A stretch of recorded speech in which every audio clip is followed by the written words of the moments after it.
दोस्तों, आप मेरी वीडियोस देखते हो, इसीलिए आपको ये रिकमेंडेशन दे रहा हूँ। मैं छोटे छोटे लालचों के चक्कर में नए नए बिजनेसों को प्लान करता हूँ। ये अच्छी बात है कि जो मैं बिजनेस प्लान करता हूँ उसका बेनिफिट आप लोगों को डायरेक्ट मिल रहा है बिना एक्सपीरियंस के। अब वो एक्सपीरियंस क्या है, मैंने क्या किया, आज से 6 महीने पहले जूम कार पे गाड़ी को अटैच किया और उसका मेरा एक्सपीरियंस क्या रहा वो मैं आपके साथ शेयर करना चाहता हूँ। मैंने अपनी पहली गाड़ी लगाई थी स्विफ्ट, जो 2021 में ली थी, सिल्वर कलर की। गाड़ी को मैंने अच्छे से मेंटेन कर रखा था। मैं और मेरी वाइफ दोनों मिलकर इस गाड़ी को चलाते थे। अब सबसे अच्छी बात यह है कि उस गाड़ी को मैंने दिया था जूम कार पे। पहला एक्सपीरियंस मेरा बहुत बढ़िया रहा। क्यों? मैंने जब गाड़ी दी, वो गाड़ी 3 दिन के लिए यूज़ में गई। वो गाड़ी जब 3 दिन के लिए यूज़ में गई, वो गाड़ी शिमला एक बंदा लेकर गया। वो 3 दिन बाद मेरे पास वापस आई। मुझे जब मेरे 4,000 रुपये अकाउंट में आए, मुझे बहुत अच्छा लगा। क्यों? आपने कुछ भी एफर्ट्स नहीं दिखाए और आपके अकाउंट में 4,000 रुपये। तो मुझे तो वो पहला एक्सपीरियंस बहुत बढ़िया लगा। फिर उसके बाद क्या हुआ, मैंने जब अपनी सेकंड ट्रिप पे थी, मुंबई के ब्रदर सिस्टर आए थे, उन्होंने भी जाना था मंसूरी। वो भी 3 दिन के लिए मंसूरी गई। सेम 3 से 4,000 रुपये के बीच में मेरे को दोबारा प्रॉफिट हुआ। ऐसा एक्सपीरियंस मेरा जूम कार के साथ अच्छा चलने लगा। अब क्या हुआ, बीच में मेरे पास 2 लड़के आए जूम कार से ही बुकिंग करा के। अब वो जूम कार से बुकिंग करा के जो मेरे पास 2 लड़के आए, उनका क्या एक्सपीरियंस रहा वो मैं आपके साथ जरूर शेयर करना चाहूंगा। वो मुझसे गाड़ी लेकर गए। गाड़ी जब मेरा टाइम कंप्लीट होने वाला था, वो गाड़ी मुझे नहीं दे रहे थे उस टाइम पे। तो ये एक्सपीरियंस आपको जानना बहुत ज़्यादा ज़रूरी है। वो गाड़ी लेके मेरे पास नहीं आ रहे। मैं उन्हें कॉल कर रहा हूँ कि ब्रदर 6 बज गए हैं, अब आप गाड़ी लेके प्लीज़ आ जाओ, क्योंकि 8 बजे किसी और की बुकिंग है।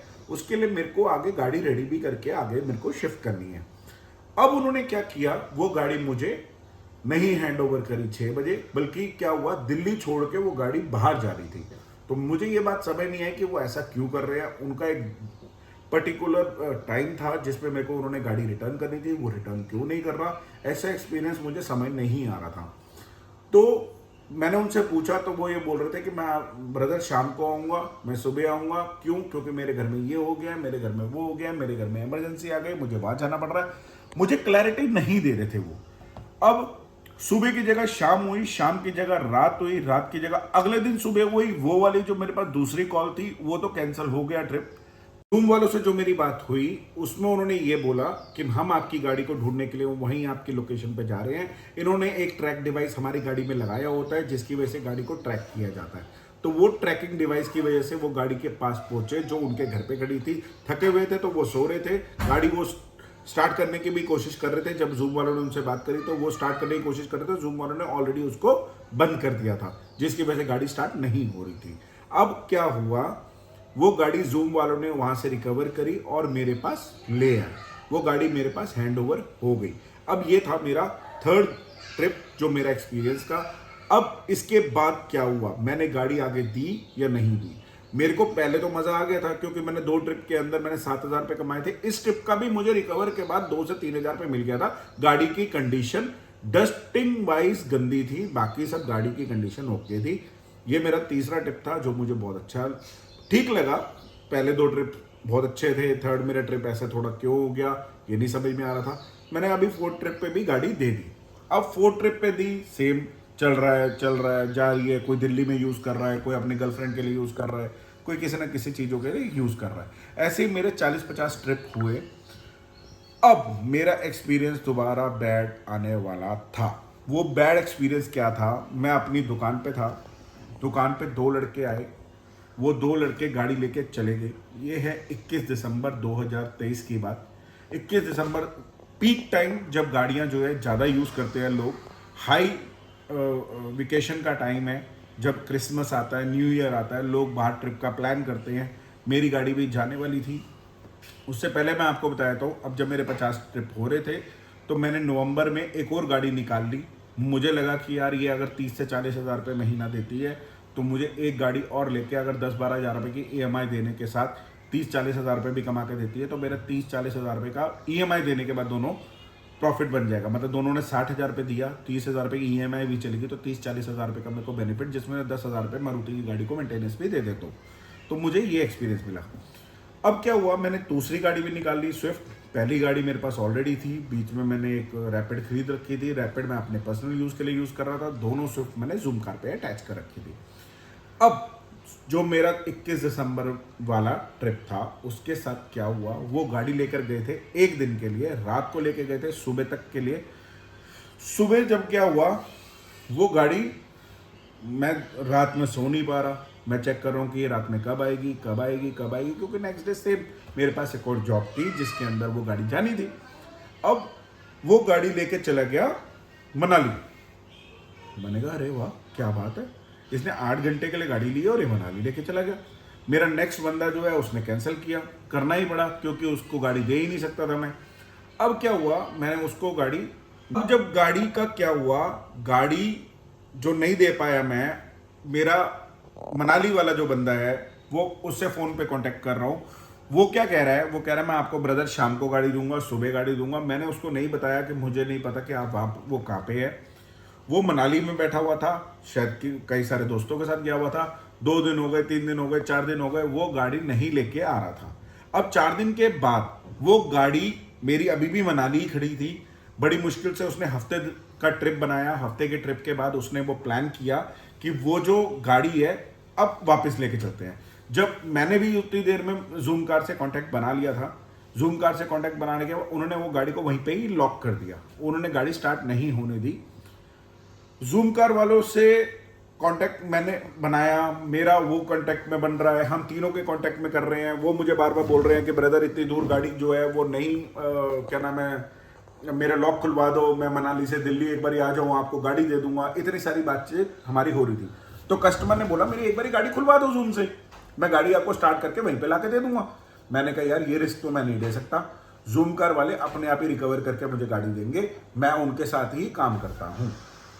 अब नेक्स्ट, मैंने गाड़ी नहीं खोली, जूम कार वालों ने गाड़ी नहीं खोली, तो हुआ क्या, उन्होंने क्या किया, वहाँ पे एक कॉमन मैकेनिक को पकड़ा, आसपास जो नियर बाय मैकेनिक था उसे पकड़ा। जो हमारा जीपीएस लगा हुआ था उसको उन्होंने पूरा उखाड़ के फेंक दिया। वो जीपीएस जो उन्होंने उखाड़ के फेंका, उसके बाद गाड़ी हो गई स्टार्ट। वो स्टार्ट गाड़ी को लेके वो आ गए दिल्ली।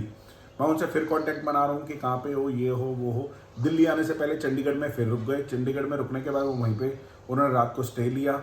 मैंने पूछा भैया कब आ रहे हो कब आ रहे हो, मैं उन्हें अभी तक नहीं बता रहा कि मैंने उनके अंदर दूसरा भी जीपीएस लगा रखा था जिसका उनको एक्सपीरियंस नहीं था। पर ऐसे कई सारे जूम कस्टमर्स, कार ओनर्स नहीं करते, ये करना चाहिए आपको। एटलीस्ट 2 तो जीपीएस लगाने चाहिए, एक जूम का लगा के देता है, एक अपना, जिसकी वजह से आपको ये पता रहे कि गाड़ी कहाँ पे है। अब वो गाड़ी चंडीगढ़ से चालू हुई, दिल्ली आनी थी, दिल्ली में मेरे को मिलनी थी, दिल्ली में मुझे मिली नहीं। वो गाड़ी वहीं से पेरिफेरल रोड पे लेके मानेसर पे ले गए। ये मानेसर के कुछ हरियाणा के लड़के हैं जो स्टूडेंट्स भी हैं, जो गाड़ी जूम कार से लेते हैं और गाड़ी वापस रिटर्न करने का कोई प्लान नहीं बनाते। उसका रीज़न ये है क्योंकि हमारी जो गाड़ियां हैं जिसको जूम कार पे अटैच करते हैं वो है वाइट नंबर प्लेट, और white number plate is private car, not commercial car, जिसकी वजह से जूम कोई एक्शन नहीं ले पा रहा कस्टमर के लिए। अब सबसे बड़ी समस्या और सबसे बड़ा हल कैसे निकलेगा, वो गाड़ी मेरे पास नहीं आ रही, सीधी पहुंच गई मानेसर। ऑलरेडी 4 कस्टमर मना कर चुका हूँ। अब मेरे पास हफ्ते का एक ट्रिप था, जो बैंगलोर से लोग आए हुए थे, मुझे समझ नहीं आ रहा था कि मैं उनको गाड़ी कैसे दूँ। कम से कम 20,000 रुपये मेरे को उस जॉब के 7 डेज़ के मुझे 20,000 रुपये मिलने थे। इतनी बेहतरीन जॉब मेरे हाथ से जा रही थी तो मुझे मज़ा नहीं आ रहा था। मैंने फिर भी क्या किया, मैंने छोड़ दिया। मैंने कहा अब गाड़ी आएगी तो अपने आप ही आएगी। 21 दिसंबर की गाड़ी, न्यू ईयर निकल गया, 2 तारीख, 3 तारीख, 4 तारीख जनवरी की आ गई। ना जूम कुछ कर पा रहा, ना मैं कुछ कर पा रहा, क्योंकि जूम तो इसलिए नहीं कर पा रहा क्योंकि जीपीएस तो उन्होंने मनाली में निकाल के फेंक दिया था। मुझे एक बात समझ नहीं आ रही थी, 12-15 दिन हो गए हैं, गाड़ी अब तक मेरे पास नहीं आई है। क्या प्लान है, क्या विचार है, गाड़ी दे क्यों नहीं रही है? 15 दिन हो गए भाई, अब तो दे दो, गाड़ी दे क्यों नहीं रहे हैं? अब वो गाड़ी नहीं दे रहे, मुझे और टेंशन, मैं अपनी शॉप चलाऊं, मैं ये करूं वो करूं, सारी दुनिया कह रही है तूने एक और भसड़ ले ली। मेरे को समझ बिल्कुल नहीं आ रहा था। तो मैंने क्या किया उसके ऊपर गौर करते हैं। मैंने किया फिर दोबारा जूम कार से कांटेक्ट। जूम कार वाला बंदा कहता कि मेरे को आपका रिकवरी मिली है, अब वो रिकवरी अगर मुझे करनी है तो मुझे ऑप्शन मिलता है मानेसर जाने का, रोहिणी से मानेसर जाने का, बस के ऊपर। जब तक मैं बस पे वहाँ पहुँचूँगा तो वहाँ से वो गाड़ी लेके आगे निकल जाएगा। फिर मैं बस पकड़ के अगर आगे जाता हूँ तो वो गाड़ी लेके आगे निकल जाएगा। मुझे ये बात समझ नहीं आई। मैंने कहा एक काम करते हैं, आप बस पे मत जाओ, आप जूम कार वाले से मैंने कहा आप मेरे पास आ जाओ, मैं आपको अपनी गाड़ी पे लेके चलता हूँ उसकी लोकेशन के ऊपर, मुझे तो उसके अंदर शो कर ही रही है, उस लोकेशन पे जाके मैं आपको साथ लेके चलता हूँ, कोई आपसे चार्ज नहीं लूँगा, मुझे मेरी गाड़ी चाहिए। अब मैंने उसको अपनी शॉप पे बुलाया, शॉप से अपनी कार में बैठाया, कार में बैठा के मैं उसको लेके आया मानेसर पे उसको कांटेक्ट कर रहा हूँ। सेम सिचुएशन वही हो रही है। मैं अगर उसके पॉइंट पे पहुँचता हूँ वो पॉइंट को घुमा के आगे चला जाता है, आगे वाले पॉइंट पे पहुँचता हूँ तो घुमा के आगे चला जाता है। ऐसे ही वो 3-4 पॉइंट पे आगे पीछे हो रहा था। फिर एक रास्ता ना ऐसे कर्व ले रहा था लेफ्ट की तरफ, तो उसको लगा, मेरे जूम वाले बंदे को लगा कि लेफ्ट में जो कट जा रहा है ना, इधर ही गई है गाड़ी, इधर ही गई है। पर उसी पॉइंट पे वो गाड़ी रुकी हुई थी, हमें दिख भी नहीं रही थी। पर उसी पॉइंट पे मैंने राइट साइड पे देखा एक पेट्रोल पंप था, उसी पेट्रोल पंप पे वो गाड़ी खड़ी थी। मैंने कहा वो देखो वो रही गाड़ी। उस गाड़ी के पास गया, सीधी मैंने चाबी निकाली, मेरे को मेरी गाड़ी रिकवरी हो गई। जब मैंने उस गाड़ी की कंडीशन देखी, गाड़ी की कंडीशन इतनी बुरी थी, गाड़ी हर जगह से दबी पड़ी थी, उसके अंदर से लड़का लड़की पता नहीं क्या क्या, सिगरेट दारू पता नहीं क्या क्या पी के बैठे हुए थे। वो गाड़ी की जो छत है, वो छत के ऊपर इतना, मतलब क्या बताऊं, गाड़ी को इतना बेकार समय रखा था। गाड़ी पे खड़े होकर वो डांस किया उन्होंने, गाड़ी का बोनट के हालत ख़राब कर दी, पूरी गाड़ी की कंडीशन ख़राब कर दी। मैंने पहली गाड़ी ली, उसकी बुरी हालत कर दिए। मैंने क्या लिया, 30,000 पिछले महीने लिया होगा, 20-25 हज़ार इस महीने लिया होगा। 2-3 महीने के अंदर मैंने ये 50,000 रुपये के चक्कर में 8-10 लाख रुपए की गाड़ी ख़राब कर दी। इतना ही नहीं, उसकी मेंटेनेंस, उसकी सर्विस, उसका सब कुछ जूम कार भी देता है। जूम कार पर 2 से 2.5 महीने ले लेता है उस गाड़ी को तैयार करने में। तो मैंने उस गाड़ी की कंडीशन को समझा, वो गाड़ी की कंडीशन को मैंने पूरा ठीक किया दोबारा। अब मुझे समझ नहीं आ रहा था, पहले ही 2 गाड़ियों का प्रेशर बन चुका था ईएमआई को लेके। मैंने उस ईएमआई के साथ दोबारा मैंने सोचा कि यार अब खड़ी करने का तो कोई फ़ायदा है नहीं। पर अब मैं क्या करता हूँ, जब भी जूम कार पे गाड़ी देता हूँ तो मेरा एक्सपीरियंस चेंज हो चुका है। मैं वो जो बंदे आते हैं उनका लाइसेंस की फ़ोटोग्राफ लेता हूँ। लाइसेंस की फ़ोटोग्राफ लेने के बाद उनकी रिकॉर्डिंग बनाता हूँ, जिसके अंदर ये पूछता हूँ कि आप गाड़ी कहाँ लेके जा रहे हो, आप कहाँ रहते हो, आपका नाम क्या है। अगर दोस्त आया है तो दोस्त का भी नाम पूछता हूँ, कहाँ रहता है ये भी पूछता हूँ। ऐसी रिकॉर्डिंग अगर आप जूम कार पे गाड़ी डालना चाहते हो, अगर आपके ऊपर किसी ना किसी तरीके फाइनेंशियल प्रेशर्स हैं और अगर आप जूम कार में प्लान करना चाहते हो तो उनकी रिकॉर्डिंग बनाओ कि आपका नाम क्या है, कहाँ रहते हो, क्या करते हो, जिसकी वजह से उनके मन में डर बैठता है और वो आपको गाड़ी लाके वापस रिटर्न में देते हैं। अगर आप ये चीज़ नहीं करोगे तो जूम कार वाले आपका बेनिफिट ज़्यादा उठाएंगे, वो कस्टमर भी और कंपनी भी। तो मेरी रिक्वेस्ट है कि अगर आपने जूम कार पे देनी है तो इस चीज़ को फॉलो करें। साथ ही साथ आपको एक लास्ट बात जो बतानी बहुत ज़्यादा ज़रूरी है, वो ये है कि जूम कार पे अगर आप गाड़ी लगा रहे हो तो आप ये सोच लेना जिस तरीके का कंडीशन आज गाड़ी में है वो गाड़ी की कंडीशन सेम नहीं रहेगी, क्योंकि इसमें 60 साल का बंदा भी चला रहा है, इसमें नॉन एक्सपीरियंस भी चला रहा है, जिसको गाड़ी बिल्कुल चलानी नहीं आती वो भी आपसे लेके जाएगा।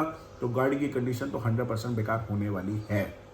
जूम कार पे गाड़ी तब लगाना जब आपका हार्ट जिगरा जो है वो बड़ा है कि आप झेल सकते हो, नहीं तो ये बिज़नेस आपके लिए नहीं है।